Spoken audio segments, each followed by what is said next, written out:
What is up, everybody? Welcome into the week 12 before Thanksgiving start, sit, trade, waivers, all that good stuff. AMA. Sorry for being a couple minutes late. This day's been wild. But I guess we're here. Thanksgiving's tomorrow. We got football, 3 games tomorrow, 1 on Black Friday, the whole slate on Sunday. So we wanted to do this stream prior to all the games being played on Thanksgiving and Black Friday to give you guys as much info as you possibly can, and just not ignore the one Thursday night game being played. There's more games being played. So we appreciate you guys sticking with us and hanging out with us on a Wednesday afternoon. Paulsen, you excited for tomorrow? I'm excited. I just got back from my son's basketball tourney, and they won their game, so that's exciting. And then we've got 3 games tomorrow. We got 1 game Friday. Mm-hmm.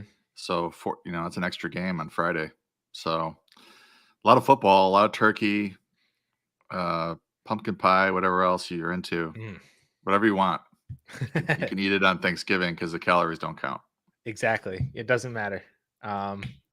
Especially whenever you're sweating out lineups. I think you burn calories that way too. So yeah, certainly. Yep. DFS is really good for the BMI. Good for the heart. All right.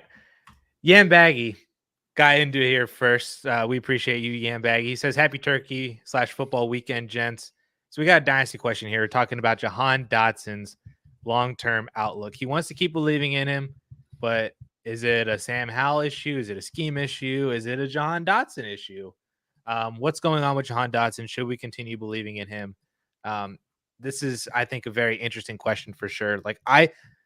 By me watching him, I don't think Jahan Dotson is the issue. I think that he looks just as good as he did last year, just as good as he did coming out of Penn State.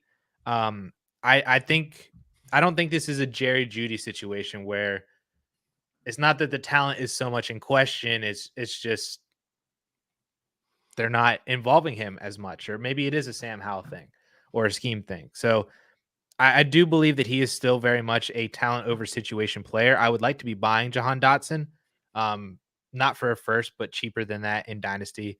But I do still believe that he can become a wide receiver 2 with wide receiver 1 upside. Maybe is Brandon Ayuk a comp that could potentially happen to Jahan Dotson in another year or two? Took a couple years for Ayuk to get there, but we're here now. Maybe that's something that happens with Dotson. I know you were a huge Dotson fan as well. Do you have any issues with him? Oh, yeah, I mean, I think it's a lot of my wide receiver knowledge comes from reception perception. I really like Matt Harmon's work over there. And if he is on a guy, then I have faith that player will eventually either get back to the production that he saw late last year. He's had some good games this year. I'm just looking at last year's usage, and there was a stretch at the start of the year where he had 4 touchdowns, 5 targets, 8 targets, 4 targets. Then he sat out for a while with 5 weeks with an injury. He only had 4 total targets in his next 3 games. And then after that, 9 targets, 6 targets, 9 targets, 7 targets. So really consistent usage last year. And this is a different scheme now with Eric Bieniemy. And they spread it around. Like they had the last 2 weeks have been kind of weird. 2 weeks ago, I think they had 2 running backs with the top 2 targets in the game. It was Brian Robinson and Antonio Gibson. You almost never see that.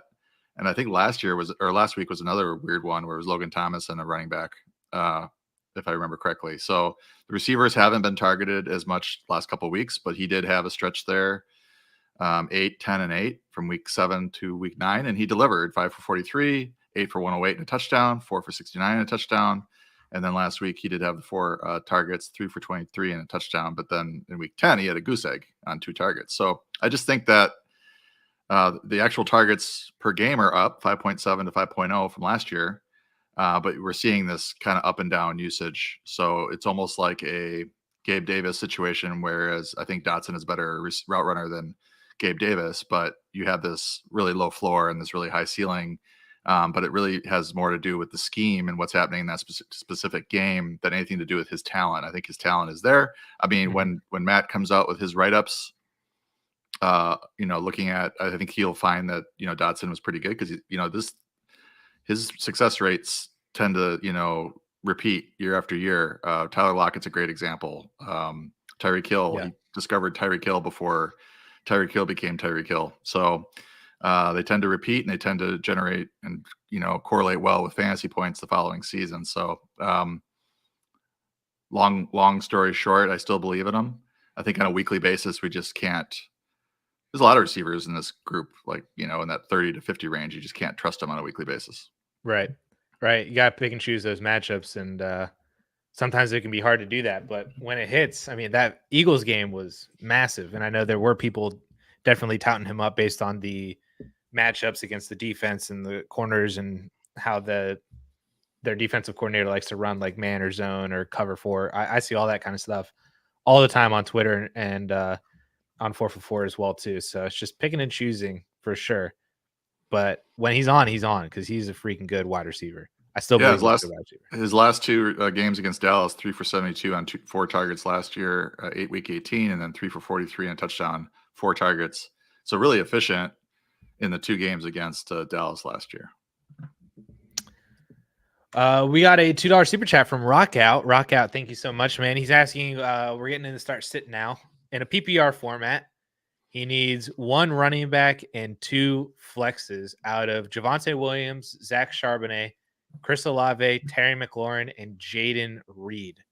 So we need 1 running back between Javonte and Charbonnet, and then 2 other flexes. It could be the other running back and then one of the wide receivers, or 2 of these 3 wide receivers we got here. So, all right. I think Charbonnet stands out a little bit. I almost just said that Charbonnet was a lock, but the Niners matchup. The Niners matchup is not great, but tricky. Javonte has the Browns. That's true. So they're even worse. Charbonnet might be able. The 49ers are 16th adjusted fantasy points allowed to running backs. The Browns are 5th. So I would go with the backup that's going to get the big jump in touches. He saw the lion's share last week when Walker went out. So that's the way I would go with that. And then you want to know a flex, and Javonte is up for that, right? He could be the flex as well. Yeah, I'm almost debating playing both running backs and Olave as my 3 players. McLaurin, I think, is interesting. Jaden Reed, of course, has been fantastic the past 2 weeks, but he scored a touchdown each week. One of those was a big rushing touchdown. So maybe a little fluky, not necessarily something we can trust on an every week basis. And Olave, with Derek Carr still being in the concussion protocol, if it's Jameis with Olave, that's amazing. I mean, it's almost like instantaneously, as soon as Winston came in, Olave's fantasy points went from like 1 to 15. Is Carr not going to be back this week? I saw. I thought it was a notification I saw yesterday that he said that he was still in concussion protocol. 21st, Derek Carr remains in concussion protocol. Yeah. Well, I mean, I think Jameis would be an improvement probably for Olave. And I think I have Olave highest, even with Carr at quarterback. So I think he would take one of the flexes. Mm-hmm. And then it's really up to, like, Javonte's quote unquote floor. But I don't like this Cleveland matchup. Or you go with McLaurin. That's not a really good matchup either with the Cowboys. They're 7th in adjusted fantasy points allowed to receivers. Reed, I like him as a player a lot, especially as a Packer fan. But I have him quite a bit lower than McLaurin. Mm-hmm. I think there's just we just week to week, we don't know which Packer receiver is going to see the bulk of the targets. I mean, Reed and Dobbs have been better, certainly efficiency wise, than Christian Watson so far. And the matchup is pretty good. So I could see it. But I probably would go with McLaurin or Williams. And it really sort of depends on if you want that touch floor with the running back. Which I think I will take. So if it were me and I was starting them, I would go Javonte, Charbonnet, Olave. Okay. All right. I didn't know if you were I mean, I just there's the three options there. I think for sure Charbonnet, Olave, and then the three options. It's like floor with Javonte in a bad matchup. I mean, I don't know how many yards he's going to get. I got him for 17 carries for 71 yards, which I think is pretty optimistic. maybe get some passing work. McLaurin's been kind of, we talked about Dotson. McLaurin has always been a reception perception favorite. He's been a guy that has had terrible quarterback play until this year, pretty much throughout his career. And he's actually getting, consistent 7.8 targets. I mean, he's got at least 7 targets in 6 straight games. So that's probably the route I would go, even though it's a bad matchup against Dallas. Lindorfin says, "Sup guys, he needs a tight end this week. Which tight end do you like better? Logan Thomas at Dallas, Pitts versus New Orleans in a half PPR format," which is, I just have trouble ranking Pitts very high. Both matchups are pretty good. Dallas this is like their 1 week spot, 23rd in adjusted fantasy points allowed to tight ends. The Saints are bad too against tight ends, 27th. But I've got Logan Thomas 2 spots ahead of Pitts in half PPR. I think I trust him a little bit more. I don't know week to week whether or not Arthur Smith's going to want to use Pitts. I mean, this might be the week. Let's take a look at his recent usage. So spotty. Yeah, he has had exactly 5 targets in 4 straight games. Hasn't found the end zone since week 6. He has 1 touchdown on the year. Logan Thomas is 32 or something. He's as old as I am. He's got 8, going backwards. He's got 8, 5, 5, 8, 6. So a little bit more usage out of Logan Thomas. He obviously had a couple of big games, 3 touchdowns of the year. One as recently as week 8. So, I also like the pass heavy nature of the Commanders offense. So right. I would go Thomas. I would also go Logan Thomas. And maybe if you want to spin a narrative, you could say, well, if Dallas is able to effectively lock down McLaurin and Dotson enough, and with the pass rush that they're going to be able to generate against Washington's O-line with Michael Parsons and everybody, quick passes might be the play here. And, that could mean more targets to Brian Robinson and targets to Logan Thomas. So he might not score a touchdown, but, if he has like 5 or 6 catches, 50, 60 yards, that's a double-digit game that I don't know if Kyle Pitts is necessarily getting to if he's not scoring. So I would also start Logan Thomas as well. Here for the memes, hit us with a $5 super chat. Here for the memes, thank you so much, man. He's saying happy Thanksgiving. Made a trade finally. He has Dak, Connor, Tyreek, Amon-Ra St. Brown, Garrett Wilson, George Kittle, Brian Robinson. And he traded a late 24 first plus Najee Harris for Saquon Barkley. I really like this trade to go up and get Saquon. I know, Paulsen, you hated Saquon Barkley so much last week, and I think he watched the show because then he scored a couple touchdowns. You got the 2 receiving touchdowns from Danny DeVito. The 1 touchdown looked so reminiscent of the Big Ten championship against Wisconsin. It was the wheel route. It was perfect. I mean, and Daigle actually kind of predicted the DeVito. Like, if you really, really need a streamer, Washington. Yeah, it was Washington. But I mean, wow, like 3 touchdowns, 200 something yards. That was impressive. Yeah. But I like getting this.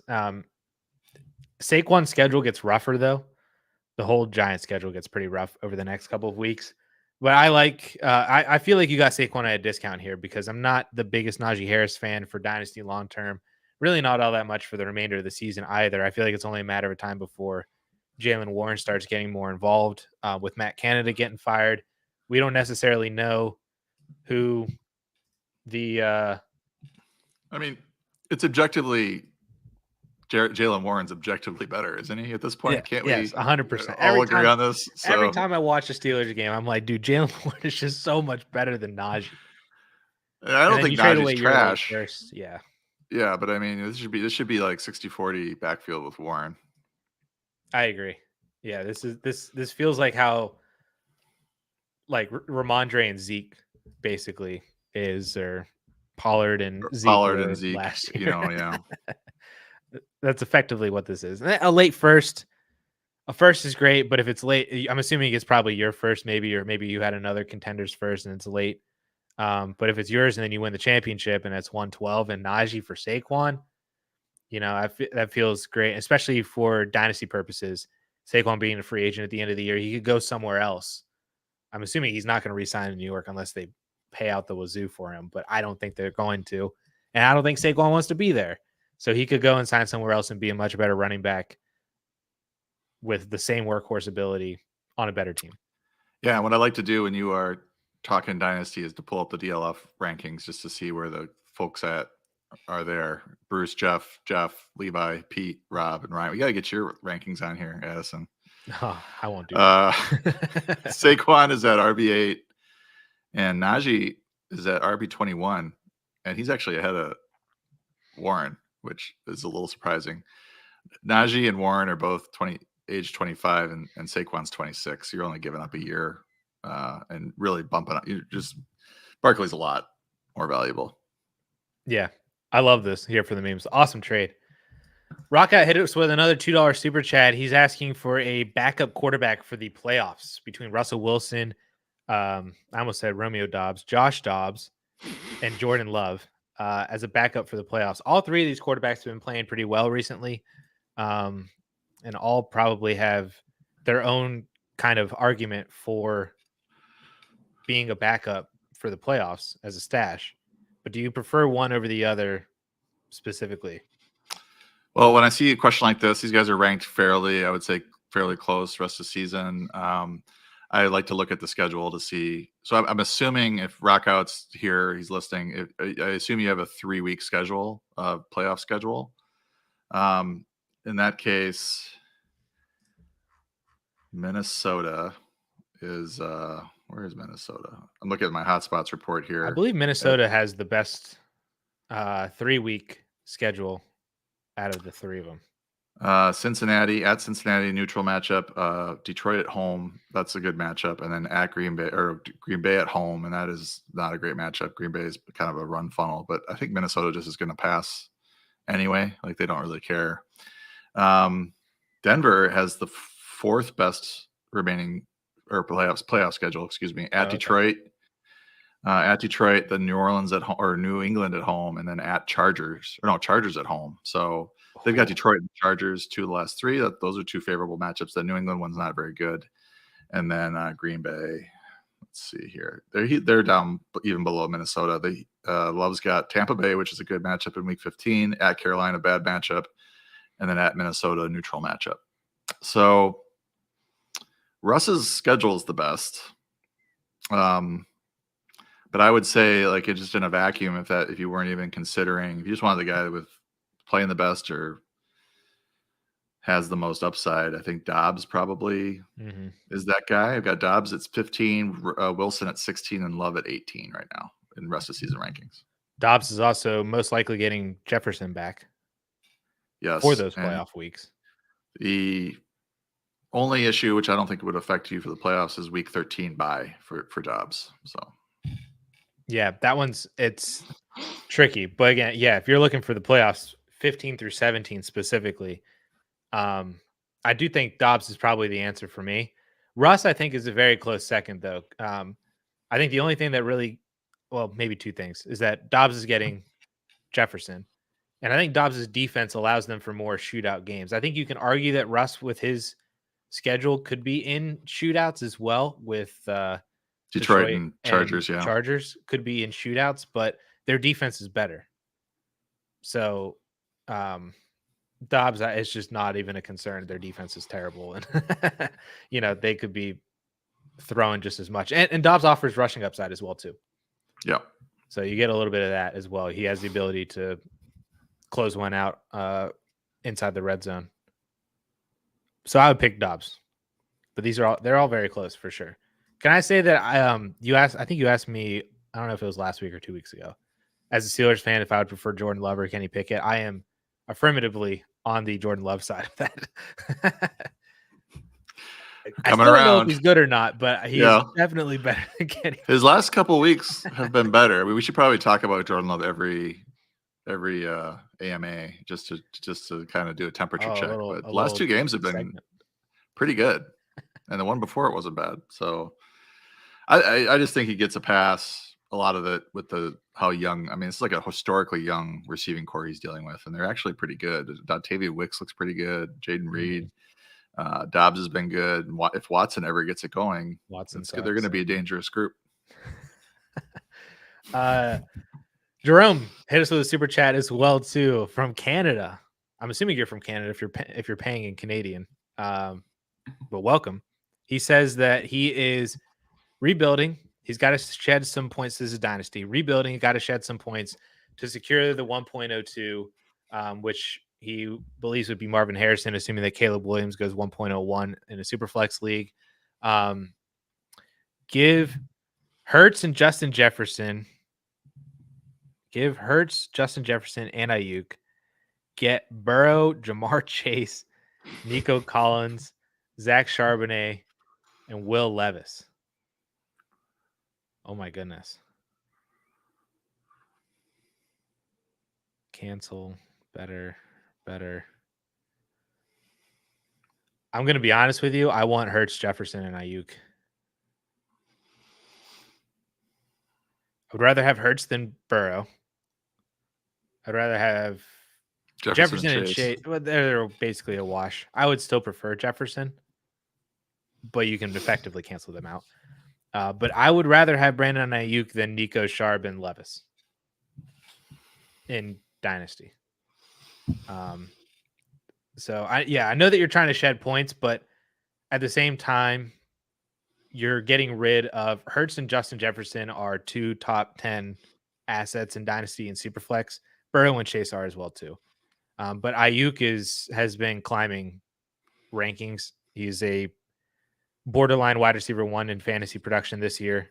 And even though he's with the Niners next year on a 5th-year option, he has the ability to potentially sign somewhere else and be more of a volume target hog wide receiver 1 than a big play explosive wide receiver 1 on slightly less volume. So I would still prefer the side that you're getting. But I don't mind going from Hurts to Burrow as long as that I don't think I would include Justin Jefferson in that, even if you're getting Chase. But I think my main issue here is the Ayuk stuff. You might even get 1.02 without even making any moves. There's also that too. When you're in a situation like this guy is, do you have to start good players, or when you're saying shed points, what are you talking about? So shed points. I'm assuming that Jerome is an upstanding Dynasty player and is not purposely benching his best players to make his record worse. It could also be in a situation where some leagues, maybe most leagues, determine rookie draft order in reverse max points. So it doesn't matter if you don't start your best players. It goes on how many points you did have, you could have had. Yeah.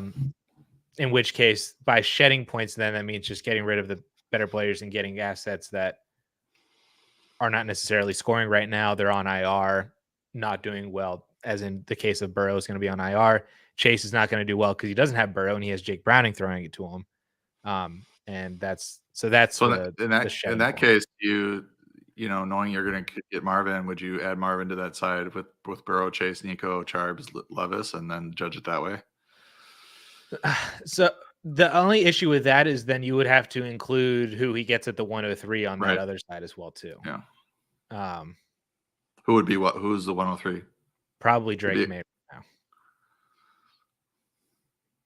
Because of I'm assuming this is Superflex. That's why Marvin Harrison's going 102. So Drake May, as of right now, I believe is more of the consensus 103.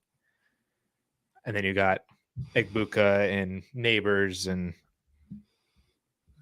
Quinn Ewers. Maybe I doubt Quinn Ewers gets up there in the top 5. Brock Bowers might be the 103 though too. But again, you might just get the 102 just anyway, even if you kept Hurts and Justin Jefferson. And then you add Marvin Harrison to that, would be better. If you could try to figure out some way to do Hurts and JJ for just Burrow and Chase and maybe get a little something extra on top. If you get Nico, if you get Charbonnet, then so be it. That might help. But I would be trying to keep Ayuk over Nico, Charbonnet, and Levis. That's the main point of this trade that I don't necessarily like. All right. Let's see. We need to do some start sits, I think. But first, we have a trade question. Joe needs help at running back. He has DJ Moore, Jamar Chase, Michael Pittman, and Cooper Kupp. Would you trade Cooper Kupp for Derrick Henry? Oh, this is just redraft.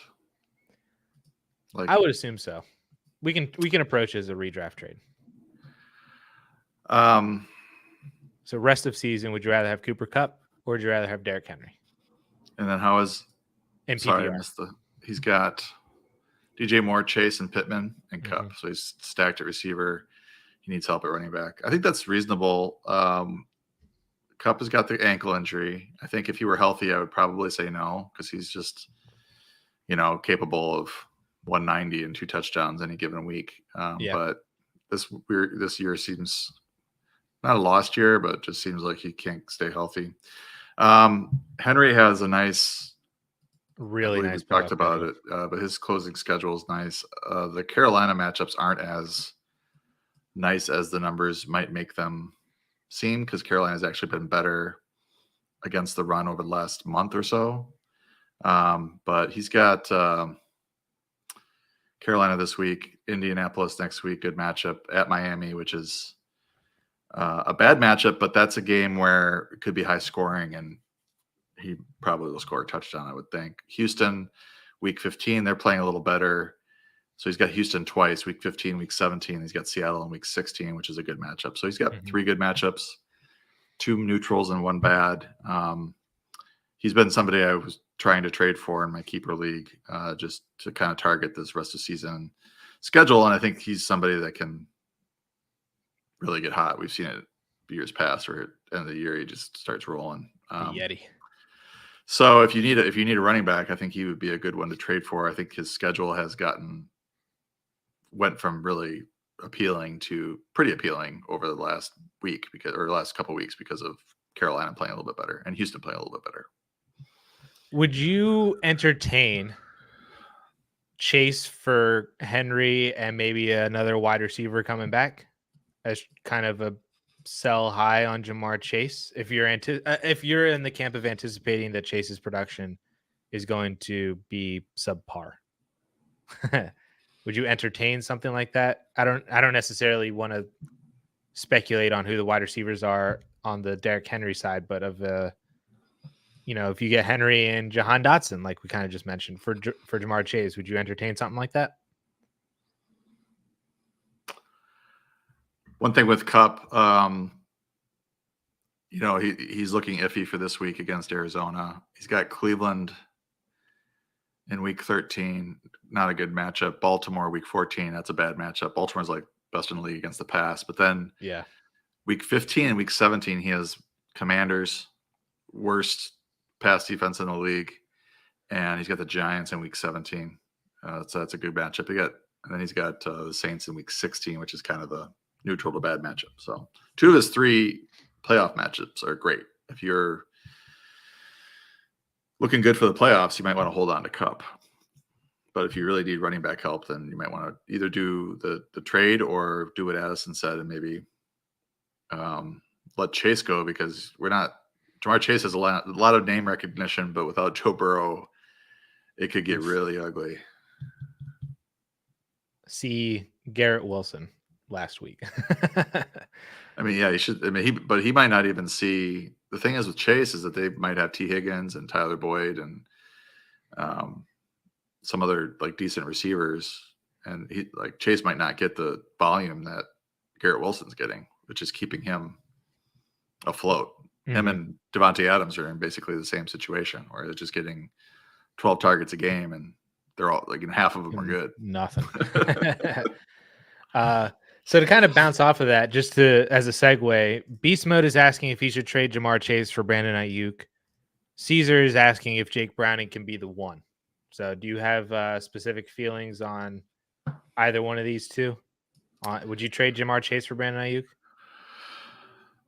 I mean, yeah. Yeah. I got Ayuk at 7. He's got a quarterback. He's got a highly efficient offense. He's a phenomenal route runner. It's great. Ayuk's situation is very good. Now the only problem is that they've got a lot of weapons, but he's been producing. Jamar Chase, this last game really kind of worries me. Got the touchdown, but I don't think Browning is the one. I don't know what the one means. Like he's from the Matrix or something. Is he the one? So many weapons. I suppose he has a lot of weapons, but I would definitely do that trade. Ayuk. Get Ayuk.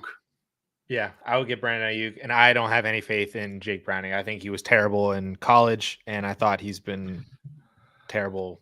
I guess he really hasn't had an opportunity to be a backup, to play as a backup, but he is not good. See New York Giants weapons with Tommy DeVito. That's kind of what we could be looking at here. Worse, Aiden O'Connell. Oof. Let's plant some trees. He is asking about a stash. He says that he has Jerry Jeudy and Christian Watson. He's wondering if he should drop either one of those two for Elijah Mitchell, Zach Moss, Odell Beckham Jr., or Roschon Johnson. He says he doesn't need to start either one of these two wide receivers. So would you drop either one to potentially stash a bench player that could have more upside if something were to go their way?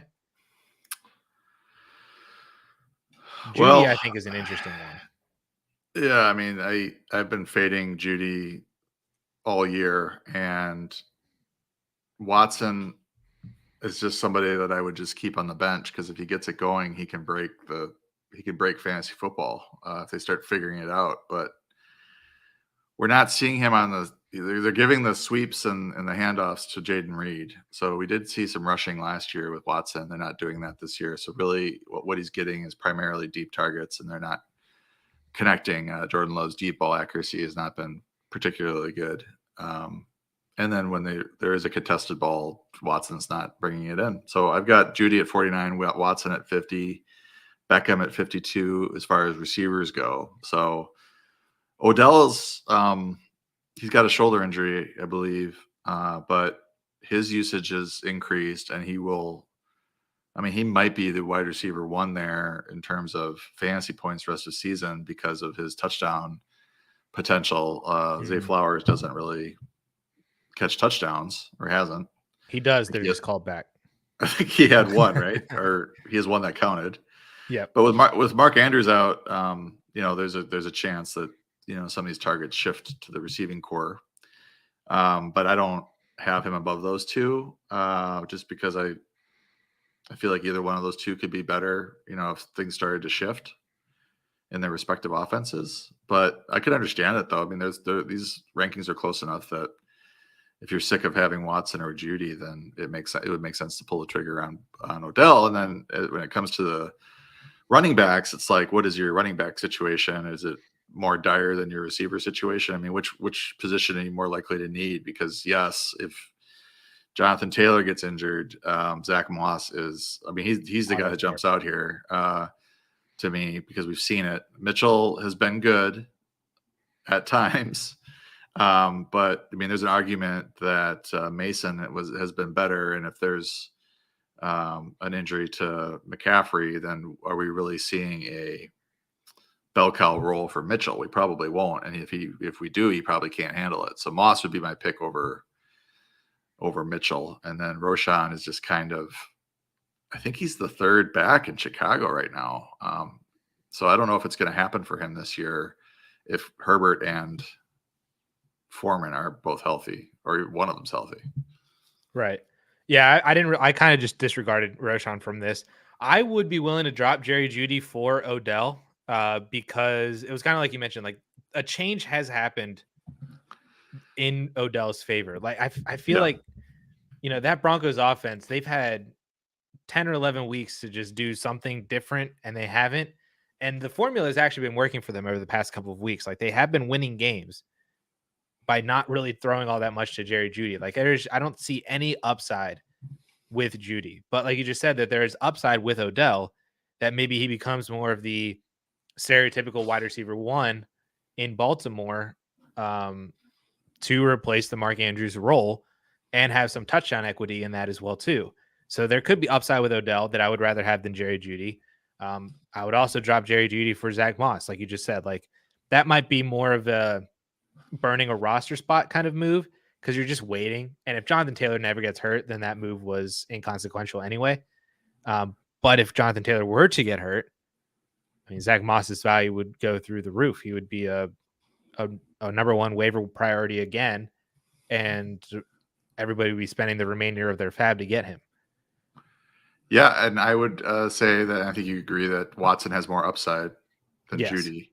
If something were to like kind of if they were to figure something out. Yeah, like we saw it last year though with him. Like he struggled early in the year with injuries and then exploded. But then I'm just looking at Judy's game log and it's like super sad. I mean, he's like a part-time player. You know, he's playing 65 to 70% of the snaps. Cortland Sutton is 85, 90. Cortland Sutton has 8 touchdowns. Jeudy has 1. He, rarely goes over. He hasn't gone over 65 yards receiving since week 3. And 5 for 64 is fine, but it's not going to win you. Probably going to win you a week. He's like a 10-point per week PPR player, right? And you're probably not going to get a touchdown. So if that's what you need, keep him. But I think you're on the right track here. I think Jeudy for Moss makes a lot of sense if you need a running back, and if you want to just try to upgrade your receiver position, I think Odell does have more upside. Mm-hmm. He also had another question that he just needs a replacement this week, or potentially a couple more weeks to replace Dallas Goedert. Pat Freiermuth, Cade Otton, Juwan Johnson, or Michael Mayer. So if you want to kind of answer more directly to this week, that might also, maybe that answer also shifts down for if you need him for next week or the week after until Goddard comes back. Yeah, it's Otton for me. Freiermuth is barely involved last week. I like him generally, like dynasty more than I would Otton probably. But this week, Otton is at 16. He's got a nice matchup against the Colts. They're 29th in adjusted fantasy points allowed to tight ends. Juwan Johnson and Mayer really aren't in the running for me. For me, it's a clear Otton just because he does have some big games this year, and he's been a regular fixture of this offense. Yep, 100% Otton for me as well too.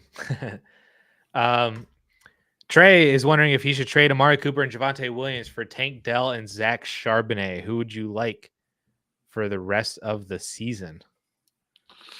Oh man, I would take this trade. I would trade these guys. I would trade Cooper away and Javonte away and get Tank Dell and Charbonnet because you're rolling the dice a little bit on the Walker injury, but it doesn't sound good. The Walker injury. So it could work out where you've got Charbonnet for 3 or 4, 5 weeks as a starter. If you do that, then you're definitely getting the better end of the deal because Amari Cooper with Dorian Thompson-Robinson is nowhere near Tank Dell with CJ Stroud. So the perceived downgrade that you're getting at running back is way offset for me by the upgrade you're getting from Cooper to Tank Dell. Do you agree? I 100% agree. I was looking up Kenneth Walker, and there are headlines saying that they're unsure if Kenneth Walker is going to play on Thursday. And I don't even know why that's even a headline. I feel like I've heard the word hernia being tossed around, like kind of what he had surgery on, I think, in the offseason. And I don't understand how he would be back in 5 days from what he had. I think this is a multi-week absence, and I would not be surprised if Walker is out for the remainder of the year. Meaning Charbonnet's value on this is drastically increased. And to be honest, I think you can make an argument that Tank Dell is better than Amari and Javonte I was just together. Gonna say that. Yeah. So you just roll the dice. Amari Cooper has almost, I'm not gonna say he has no value. He has until we see a real passing game out of this Cleveland quarterback, you can't trust him. No. At all. I've got him at 40. I got him at 42 this week. With Gabe Davis, who has 2 goose eggs in the last 3 weeks. And I'd rather throw out Gabe Davis. So at least I know that Gabe has the potential to put up 20. Yeah. I don't I think Tank for Cooper and Javonte is a reasonable question at this point. I had Yeah. Tank Dell at 7 this week. Sheesh. So Tank and Charbonnet for sure. Ibrahim is asking, who would you start in a 12-team standard league? We got to pick 2 guys out of Tank Dell, Kyron Williams, who's coming back this week, or Chris Olave. So with it being a standard league, makes it a little bit more interesting here. Tank and Olave are kind of the same players, like they could be more big play kind of guys that maybe the reception totals don't necessarily matter as much. But they both have the ability to see double-digit targets and still haul in 8 or 9 receptions. Kyron is super interesting though, because even though he's coming back from almost a multi-month absence, they played the Cardinals this week, and the last time that he played Arizona, I think he rushed for 150 yards and a touchdown. So, but do you want to roll the dice on the fact that he has a 100% backfield share again? I don't know. Yeah, for me, it's this is an easy one. Kyron and Tank Dell. I mean, I like Olave as a player, but he's just below these guys right now, given what he's done this year. Michael Thomas being out might help, but I think it really helps Rashid Shaheed and A.T. Perry more than it helps Olave. But Olave with Winston might be interesting, but I still think Tank Dell's red hot. Kyron Williams is they had no hesitation cutting Darrell Henderson. So I think that just is a sign that Williams is full ready to go. And he was like RB 7 or 8 or something through the first 6 weeks. So I would not hesitate to use him. So I would go Dell and Kyron. I'm sold. That was my first 2 off the top of my head, but Olave always piques my interest because I like him a lot. Trey has another question. He needs an RB2 and a flex out of, all the Tank Dell ones. Breece Hall, Tank Dell, Ramondre Stevenson, and Kyron Williams. This is tough. This is really Kyron versus Tank Dell for me. What scoring system is this? That's a good question. Do you want to roll with that? You want to roll with a half? Yeah, let's see if he chimes RB2 and a flex. So you can start both Kyron and Tank Dell. But he's also got Breece Hall. Yeah. Are you starting Breece though over Kyron? Well, that's what the projections say right now. But that's actually I've never been posed with that question. But maybe the matchup is so much better for Kyron. I think the question is, we haven't seen him play for a month. We also haven't seen Tim Boyle play ever. Half PPR. I think it's reasonable to start Kyron and Tank. I've got Breece at 13, Tank at 14, Kyron at 19. But you had me thinking here because Tank's matchup is better, 23rd in just fantasy points allowed to receivers. The Jaguars are, and then Kyron Williams' matchup with Arizona is fantastic. They're 31st in that metric. Breece Hall against the Dolphins, 3rd. And it's a full PPR league. Is it full? Okay. Yep. Thank you, Trey. Let me pull that up.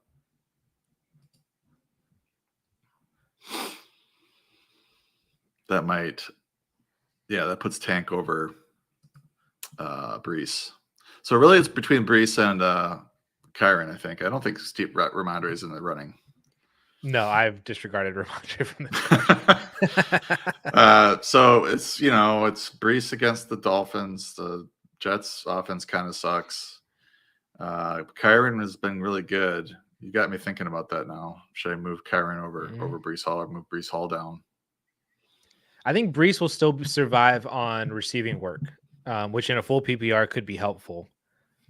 If he has 4, 5, 6 receptions, kind of like what happened with Saquon last week, where DeVito is just not necessarily dropping it down, but relies more on the running back. So that could be the argument for Breece in a PPR, a full PPR over Kyron.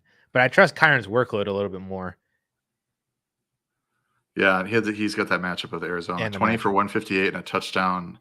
And then he also had some catches. So he didn't have any catches against Arizona, but in the previous games he had 2, 3, 2, and 6 catches. So he's also involved as a receiver. Maybe he's more involved as a receiver with a Kyler Murray Arizona Cardinals team that is able to keep up more with opposing offenses. I'm spinning narratives here. Yes. But I think it's Kyron and Tank Dell. I think that's who I would go with. I would not talk you out of that, and I'm seriously thinking about Breece Hall versus Kyron right now. So thank you for the question. Thank you, Trey. Kyron and Tank, final answer for me.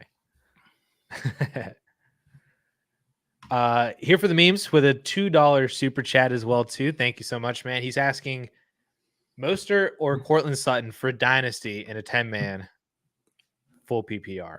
So I'm assuming this is not necessarily a start sit, just more of a who would you rather have in Dynasty between Raheem Mostert and Cortland Sutton.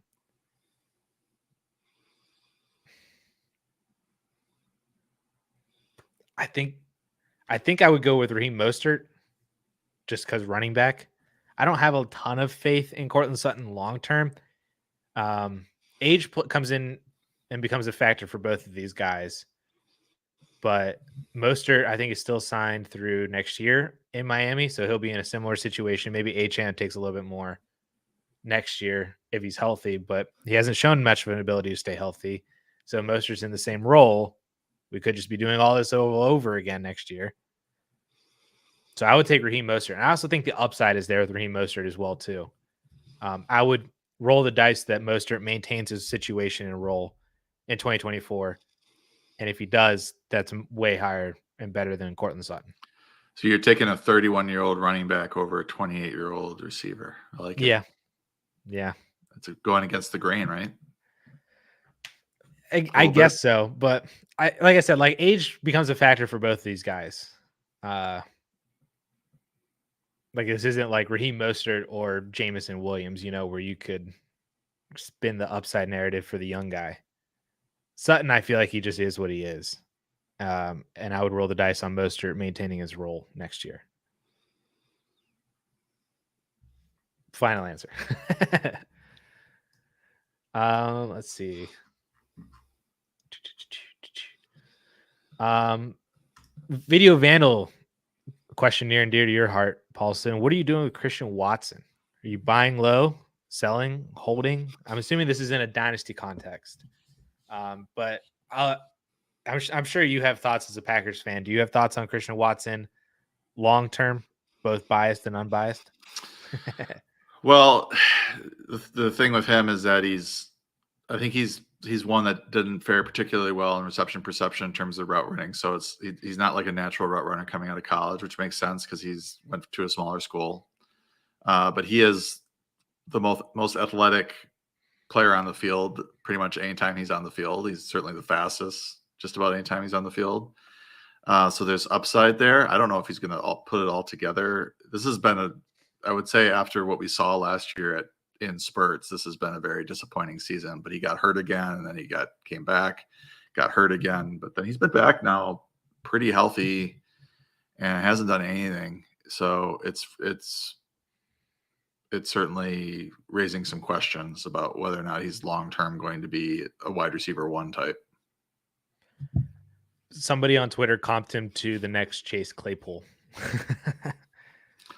Maybe. We never saw Chase Claypool do what he did last year, though. I don't think. Claypool had 11 touchdowns as a rookie. I think he had 9 receiving, and he had those 2 rushing touchdowns as well, too. Trust me, I remember that as a Steelers fan. Everybody was saying that Chase Claypool is the next thing, and that was back still with noodle arm Ben Roethlisberger, and I was Team Deontay. Does he have 4.3 speed? Yes. He's Mapletron. All the comparisons for Chase Claypool coming out of college was look how close he is to the next Calvin Johnson, which is pretty similarly to what we got with Christian Watson, because Christian Watson's like speed score was through the charts. Yeah, I mean, I guess it's possible. He's been languishing below 40 yards receiving. His best game was against Vegas. I was there for that. Yeah. I don't know. He's a sell for me. I would sell for a second or a couple of seconds. If you get a first round pick, that's amazing. I think even in 2025 or 2026, that's phenomenal. I would not be buying low unless it's for less than a second. I like Jaden Reed a lot. And I think he's actually a really good route runner. And Harmon Yes. thought that as well coming out of college. And then Dobbs is not the greatest route runner, but he does certain routes well. And he's really good with the contested catch. So that's why his role. That's why he's like the go-to guy for Jordan. Yeah, I was gonna say love trusts him a lot. Yeah. Yeah. All right. So we got 5 minutes till 4. We're gonna go for a little longer past 4, but we're getting down to the nitty-gritty here. Should we go back to the top and make sure we're getting these questions in order if they're not super chats? I thought I was going in order. Oh, okay. Did I miss one? Well, I don't know. We're jumping down. I see. Yeah, you did. We did get most of these in order here. Yeah.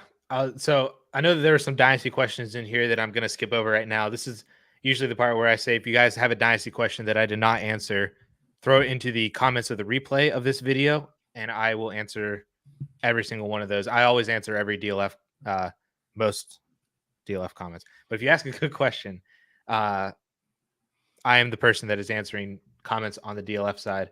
I also think I'm thinking of doing a live stream on Friday, maybe, just for DLF, just for Dynasty, to answer questions for them as well too. So if you're interested in that, let me know, and that could convince me to do a show on Friday. I don't know what time the game is, but maybe. Oh, good question. Probably Friday night, right? Is it a night game? I would think so. It's not an afternoon game to like. Might be afternoon though. Let me see.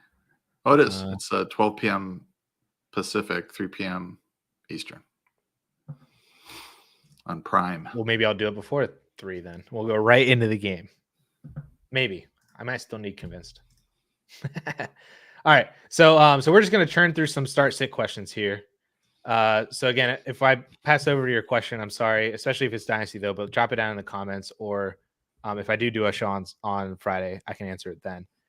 Jelly of the Month is asking a quarterback question here. He's asking about Sam Howell versus the Dallas defense, or would you stream Baker Mayfield or Gardner Minshew over Sam Howell because of that matchup? Very interesting quarterback streamer. They're ranked fairly closely. I have Howell at 15. I've got Mayfield at 18, Minshew at 19. I would go with Howell just because he's been good, and we could certainly see a bit of a shootout in this game. At the very least, we could see a lot of garbage time for the Commanders. And as we know, Blake Bortles made a fantasy career in garbage time. So I would go with Howell. I mean, I understand the appeal of, going with a better matchup, but Dallas is 10th in adjusted fantasy points allowed to quarterbacks. It's not like they're first or second, which is where I start to really worry. Maybe even top 5, I would really worry about a player, but 10, not that big a deal. Indy's 16th, Tampa's 26th, so you are getting the best matchup with Gardner Minshew. But I would go with Howell. He's also got some running ability too. Sean says happy holiday.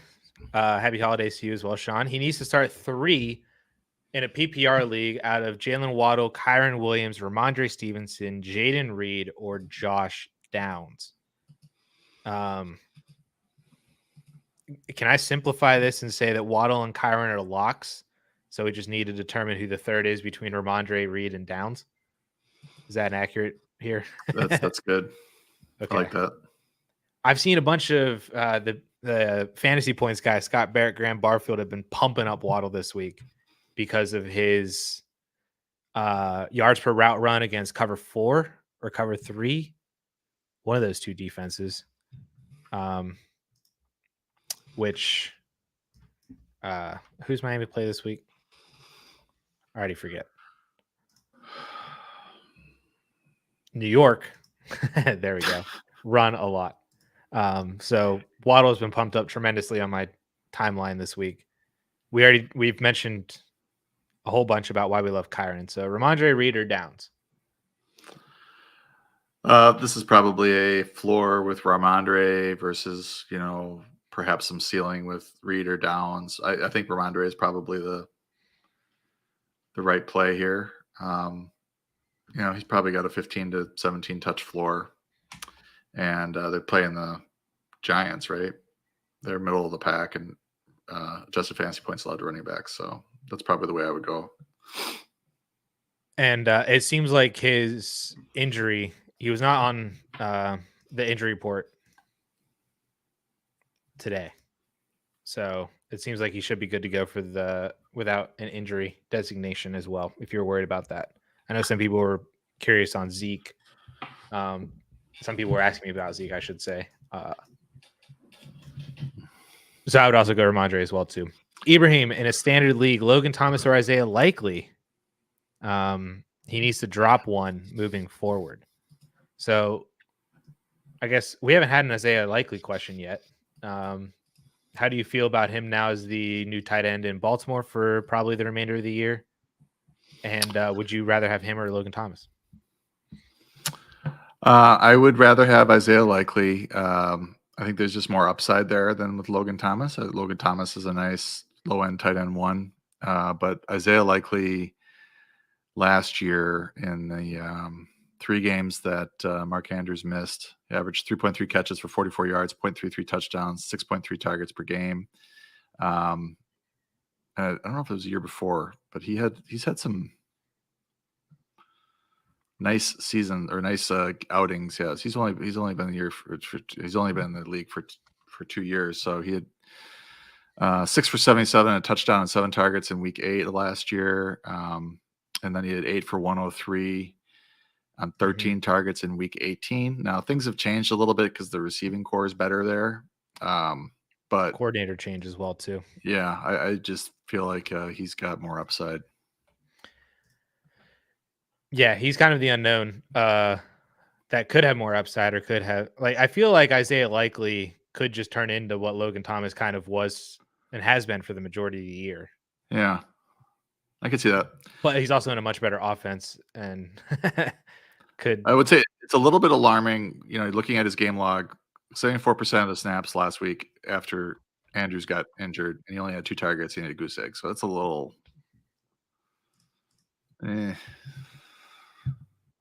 worrisome.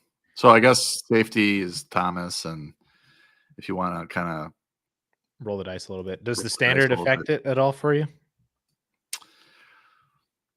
They're probably similar in terms of like touchdown possibility, I would think. I think so too. I mean, Likely did have 3 touchdowns last year.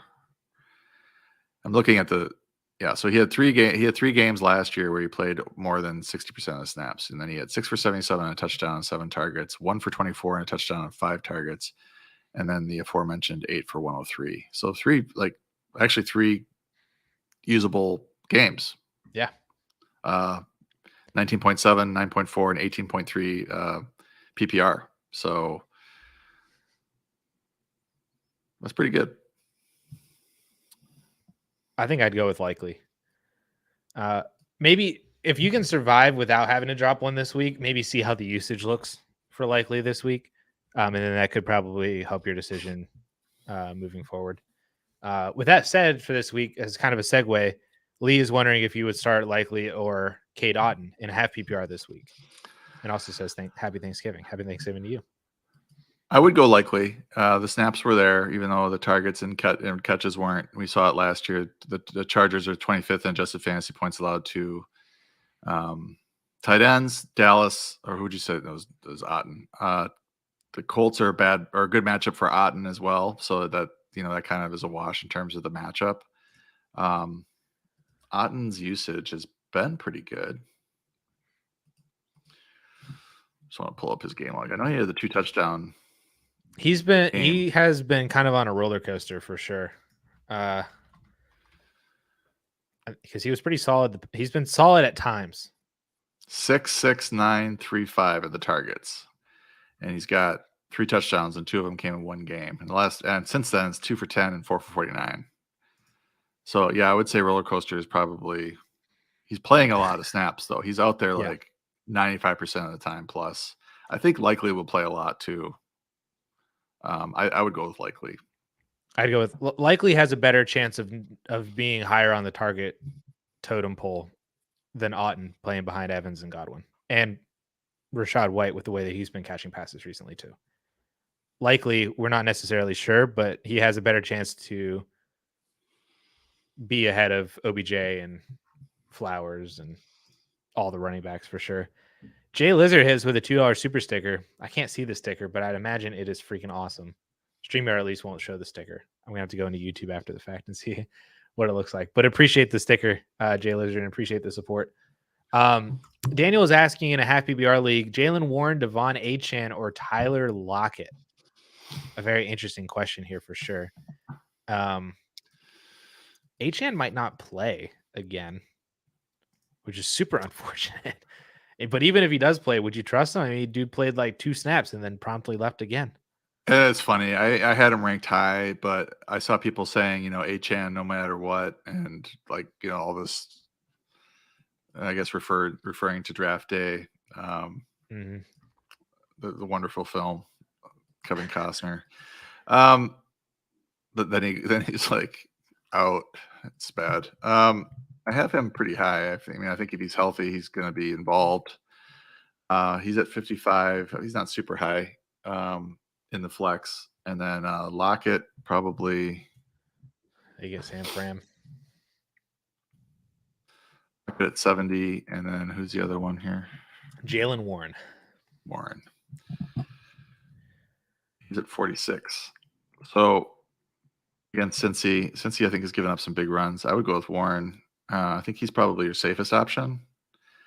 The only other thing that might shift that is if they say Achane's 100% ready to go and a full go or something, but it doesn't sound like he was going to practice today. And based on this practice, they're going to decide if he's going to play on Friday. So he's got a short week as well. So it would not be surprising if he missed this week and they hold him out until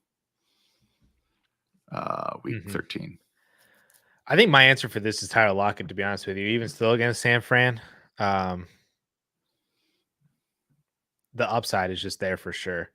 And I know Warren could have like a floor, but Lockett's floor isn't horrible either. I really wish that they would just go to I don't really want to start a Steeler this week. I want to see what happens the first week without Matt Canada. Well, who's the new OC? Their QB coach or running back coach or whoever. Warren has 113 yards in week 9, 110 yards in week 10, and 145 yards last Eddie week. Faulkner, their running backs coach. I would go with Warren. Warren's gonna. I love Lockett, but not against. Matchup's not great against San Francisco. But you got three straight 110 plus yard games for Warren. Okay, I'm in. You convinced me. You're just anti-Steelers, which is so weird because I'm a Steelers fan, but I hate the fact that they're 6-4. Anyway, half PPR still pick 2 for the flex: Terry McLaurin, Rashid Shaheed, Khalil Herbert, Keaton Mitchell, Michael Wilson. I think it's the 2 wide receivers. Well, there's 3 here, but McLaurin and Shaheed, I think, are the answer for me. I don't know if Michael Wilson's even healthy. Shaheed is a sneaky start this week. I wrote him up. So is Khalil Herbert. Donta Foreman's out specifically. Shaheed's at 74 in the flex rankings. McLaurin's going to be, I think, higher. 62. Herbert 61. Oh, Mitchell. He's an interesting cat. At 80. Herbert's interesting with the Deonta Foreman injury. Yeah. So that's the one tricky thing. I would probably go McLaurin for sure, and then between Shaheed and Herbert based on Foreman's status. But I'm starting Shaheed and Scott Fishbowl this week, and I'm praying that he gets 9 targets again, because if he does, watch out. But I have a feeling A.T. Perry is going to be the one that pops. Oh well, A.T. Perry's great too. Yeah. But I would start McLaurin and Shaheed. The touchdown was sick. All right. Let's see. Let's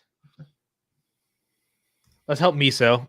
2 running backs and a flex. Jalen Warren again. Rachaad White, Josh Jacobs, Joe Mixon, and then Zay Flowers. So we'll start with the 2 running backs here. Of which I think you have to play Jacobs and White. Rachaad White is like, I feel like you just have to play. You have to play him based on what he's done for the past month, essentially, and the receiving volume that he has gotten. I'm going Jacobs and White. The 2 running backs. Yep. Yeah, I think I agree with that. White at 23, Jacobs at 28. These are flex rankings.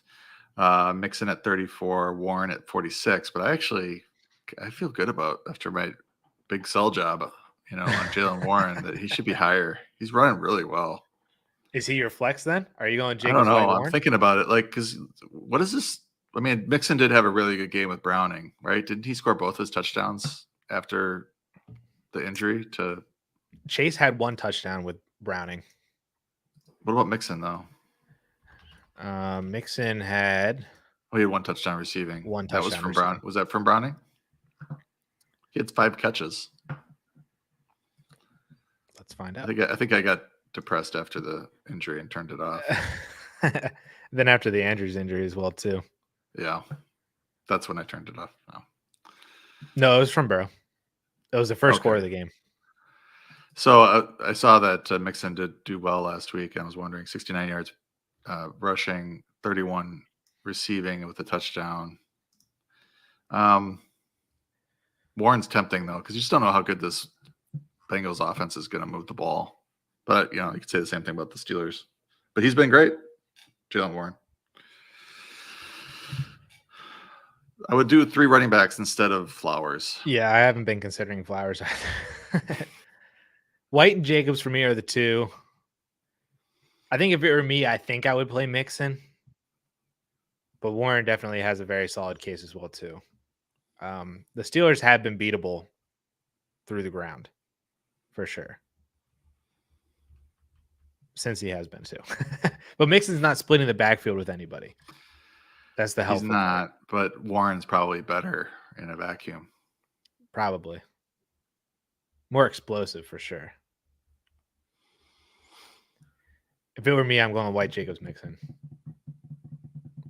Final answer. All right. I think that is where we're going to end it. Yep. Sorry, we have Paulsen's got another live stream that's going to be right after this. So if you have more questions for Paulsen, make sure to bother Daigle enough. Yeah, I mean, we're not going to answer them. We don't answer questions. We just go through every matchup. So we'll probably talk about your players if you listen. Yeah. So that's going to be coming up here in 15 minutes. So that's why we're cutting it just a tiny bit short. But yeah. But we appreciate you guys for hanging out with us on a different day, on a Wednesday, different time, at 3 to 4 p.m. on Eastern time. So we appreciate you guys hanging out, asking questions. Again, I'm sorry for anybody that did not get their question answered. If it was a dynasty question, definitely drop it in the replays, in the comment section of the replay of this video. If it's a start sit decision, you can check out what Paulsen and Daigle are going to be doing in just a little bit. Sign up for a 4for4 subscription as well too. Speaking of which, in terms of subscriptions, 4for4 is running a massive Cyber Week sale right now. I believe the basic plan is $2 or $3 or something like that. Yeah. Rest of season standard is I think $2 or $3, and then I think the Pro is $4.44. You can check out the League Sync that we have, which is great. I use that every week to do my waiver pickups. You can easily see who's available and who's on your roster, and if they're make a move if you want to make a move. That's the worst part of redraft is waivers, and League Sync makes it a snap to do it. Mm-hmm. Plus, you get access to all the rankings that John was reading from basically for the starts of decisions when he was saying this guy's at 40, this guy's at 50, blah, blah. That's in the rankings, part of the subscription as well, too.